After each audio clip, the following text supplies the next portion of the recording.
আওয়াজ করে সবাই বলেন তো ইহসান। সবাই বলেননি, সবাই বললে এতটুকু আওয়াজ হবে আমি বিশ্বাস করি না। আওয়াজ করে বলুন আল ইহসান। ইহসান মানে কারো প্রতি সফট হার্টেড হওয়া, মহানুভব হওয়া, অনুগ্রহ পরায়ণ হওয়া, অনুগ্রহশীল হওয়া, একে অপরের প্রতি দয়াদ্র হওয়া। একে অপরের প্রতি দয়াদ্র অনুগ্রহশীল হওয়া ছাড়া মানবিক সমাজ কশিনকালেও গঠন করা সম্ভব না।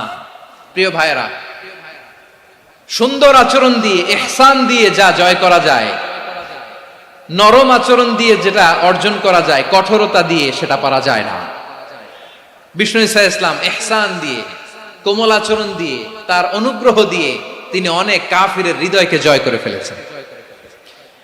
সাইয়েদনা সুমামা ইবনে উসাল রাদিয়াল্লাহু তাআলা আনহুর কথা মনে পড়ে যায়। তিনি ছিলেন ইয়ামামার বাদশা। মদিনাতে বিশ্বনবীকে হত্যা করার নিয়তে এসেছিলেন, গোপনে গোপনে বিশ্বনবীকে হত্যা করে আবার ইয়ামামাতে তিনি ফিরে যাবেন। কিন্তু কি অবাক করা কাণ্ড, হত্যা করতে পারে নাই, সাহাবাদের হাতে তিনি ধরা পড়ে গেলেন। সাইয়েদনা সুমামা ইবনে উসাল রাদিয়াল্লাহু তাআলা আনহু হত্যার নিয়তে আসলেন, কিন্তু হত্যা করতে পারলেন না। সাহাবারা ওনাকে ধরে ফেললেন, ধরে মসজিদে নববীর পিলারের মধ্যে বেঁধে রাখলেন। সুমামা ইবনে উসাল, সিরাত থেকে শুনে, সিরাত থেকে শোনাচ্ছি, রাদিয়াল্লাহু তাআলা আনহু ইয়ামামার অধিপতি ছিলেন। ইয়ামামা বিশ্বনবীকে হত্যার জন্য আসছেন, ধরা পড়ে গেছেন, এখন মসজিদে নববীতে বেঁধে রাখছে, তার মানে বন্দী। তো এখন স্ট্যাটাস কি?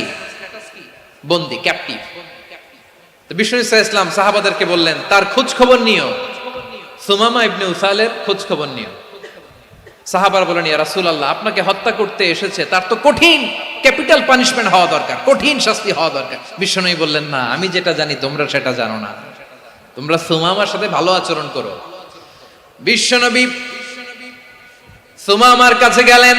প্রথম দিন যে তিনি কালেমার দাওয়াত দিলেন, ইমানের দাওয়াত দিলেন, ইসলামের দাওয়াত দিলেন, রিসালাতের দাওয়াত দিলেন, আখিরাতের দাওয়াত দিলেন।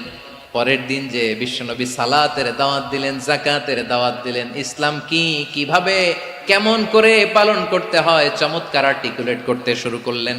তন্ময় হয়ে সুমামা ইবনে উসাল রাদিয়াল্লাহু তাআলা আনহু বিশ্বনবীর কথাগুলো শুনতে আরম্ভ করলো। একদিন নয়, দুই দিন নয়, টানা 3 দিন বিশ্বনবী সুমামার কাছে ইসলামকে প্রেজেন্ট করেছেন, উপস্থাপন করেছেন। আওয়াজ করে বলেন কয় দিন? 3 দিন। 3 দিন মসজিদে নববীতে বাঁধা।